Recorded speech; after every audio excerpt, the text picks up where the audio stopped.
Quand le corps parle, mais que l'âme comprend, il y a des fatigues que le sommeil ne guérit pas, des lassitudes profondes qui ne viennent ni d'un manque d'activité, ni d'un excès de travail, une fatigue étrange, sans cause médicale apparente. Tu dors, tu te reposes, tu ralentis, mais rien n'y fait. Ton corps est lourd, ton cœur est tendu, ton souffle est court, et pourtant, autour de toi, tout semble normal. Les autres avancent, rient, vivent. Toi, tu portes une lassitude que personne ne voit.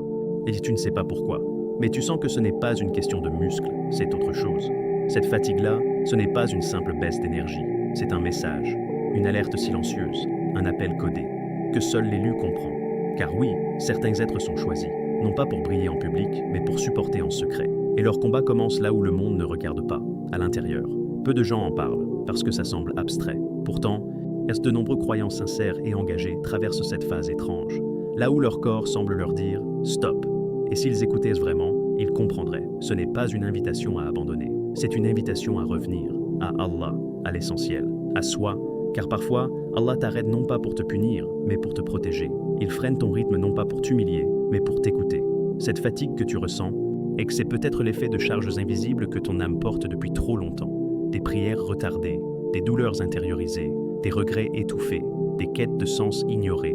Tu n'es pas faible, tu es attentif, et cette fatigue n'est pas une erreur, c'est un signe. Il y a dans l'islam une sagesse immense. Le croyant qui souffre sans se plaindre, qui persévère malgré la douleur, voit ses péchés tomber comme les feuilles d'un arbre en automne.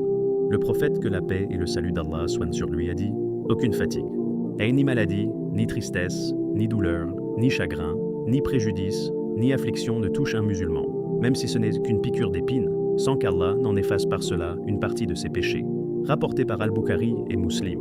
Alors ne méprise jamais cette fatigue étrange. Ne la combats pas à coups de café ou d'agitation pour te fuir. Écoute-la, observe-la. Elle te murmure peut-être que tu es en décalage avec ta mission, avec ton lien, avec ton créateur, avec la direction de ton âme. Elle manque cette fatigue-là, ce n'est pas une fatigue comme les autres. C'est celle que seuls les élus d'Allah reconnaissent. Parce qu'elle ne vient pas de ce monde. Le poids invisible porté par les âmes choisies. Il y a des âmes qu'Allah prépare pour des choses plus grandes que ce qu'elles peuvent imaginer. Des âmes qu'il raffine, forge, purifie. Pas en les exposant au confort, mais en les confrontant à l'invisible. Tu sens parfois que tu vis différemment, que tu ressens tout trop fort.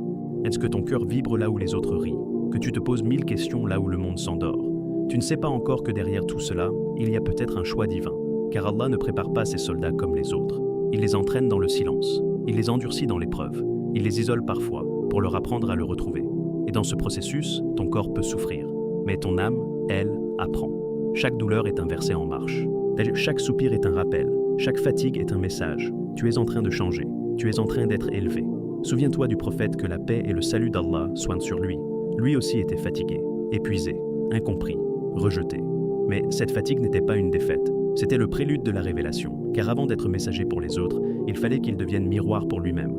Il fallait que son cœur soit prêt, que son corps ploie devant la puissance d'un fardeau sacré.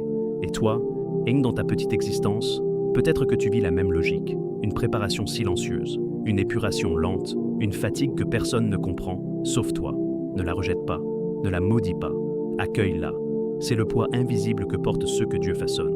Il est dit dans le Coran, Allah n'impose à aucune âme une charge supérieure à sa capacité. Surat Al-Baqarah, verset 286. Mais cette capacité, tu ne la connais pas encore. Allah, lui, la connaît. Et c'est pour ça qu'il t'entraîne, qu'il te rend plus sensible, plus profond, plus attentif. Cette fatigue n'est pas là pour t'arrêter. Elle est là pour t'enseigner. Tu n'es pas en train de tomber.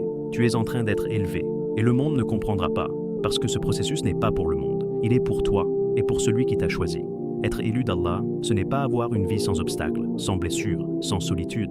Être élu, c'est être choisi pour porter une lumière. Mais une lumière qui brûle avant d'éclairer. Car la lumière divine ne se pose pas sur des cœurs vides ou insouciants.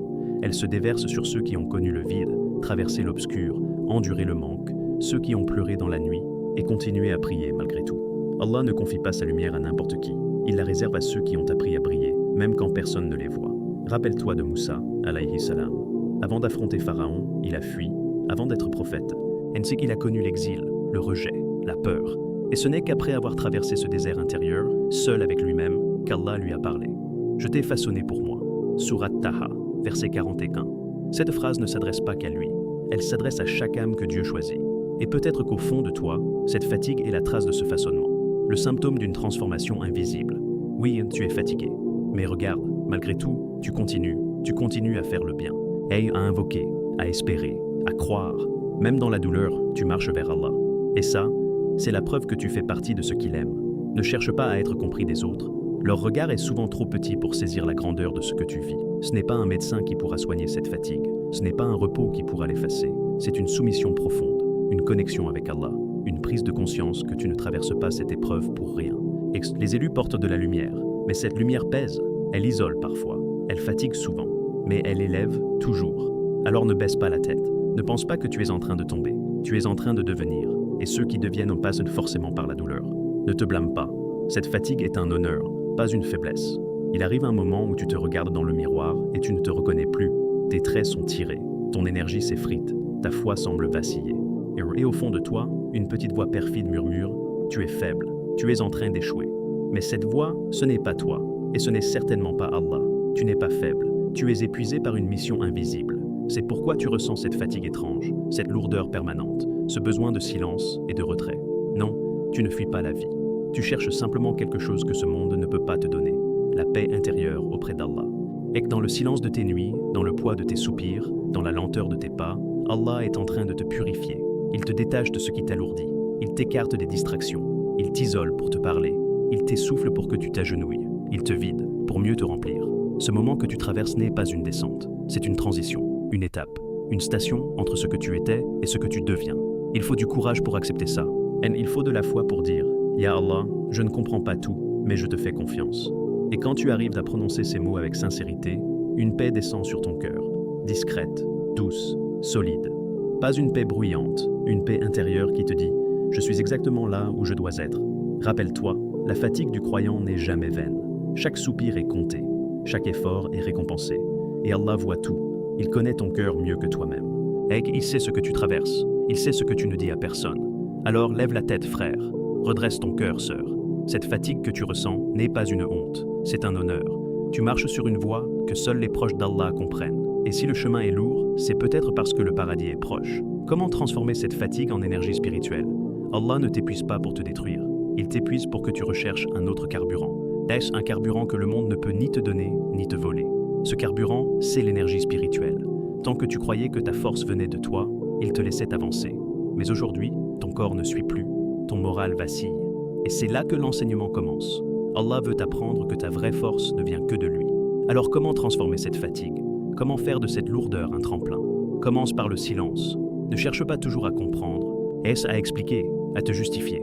Dans le silence, il y a des réponses que les mots étouffent. Pose-toi, éteins ton téléphone, ouvre ton cœur et dis simplement « Ya Allah, je suis fatigué, mais je suis à toi ». Puis trouve refuge dans la salat, pas celle que tu fais vite, machinalement, celle que tu fais en pleurant, en soufflant, en laissant ton front peser sur le sol, comme si la terre pouvait porter ta douleur.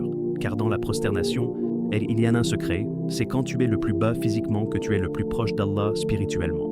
Connecte-toi au Coran, pas pour en lire des pages, pour y chercher une réponse. Ouvre-le avec l'intention de trouver le verset que ton cœur attend. Et tu verras, Allah te parlera directement, précisément, comme si chaque mot avait été écrit pour toi. Et enfin, ralentis. Tu n'as rien à prouver au monde. Tu n'es pas en compétition avec les autres. Tu es en voyage vers ton Seigneur. Et parfois, le plus grand progrès, ce n'est pas d'avancer vite. C'est de ne pas reculer malgré la fatigue. Et si ta fatigue était un langage secret entre toi et ton Créateur, un dialogue silencieux que personne ne comprend, sauf celui qui t'a créé. Et si ton épuisement était la preuve qu'il ne t'a jamais oublié, qu'il est en train de t'enseigner, de t'élever, de t'appeler. Tu n'es pas malade, tu n'es pas faible, tu n'es pas perdu, tu es choisi. Choisi pour un voyage intérieur que seule l'âme comprend. Choisi pour porter une lumière que seul le silence peut protéger. Alors, ne laisse pas les autres juger ce que seul Allah voit. Ne laisse pas ta propre ignorance saboter ce que ton Seigneur construit. Dis Alhamdulillah pour cette fatigue, car elle t'éloigne du faux, elle t'arrache au bruit, elle t'oblige à revenir à l'essentiel. Et surtout, retiens ceci, tu n'es pas seul. Allah t'observe, Allah t'entend, Allah te prépare. Et là, ton âme se transforme. Et même si cela fait mal, même si cela épuise, cela t'élève vers lui. En vérité, avec la difficulté, il y a certes une facilité. Sourate Ash-Shar, verset 6. Ta fatigue d'aujourd'hui sera ton élévation de demain, Inch'Allah.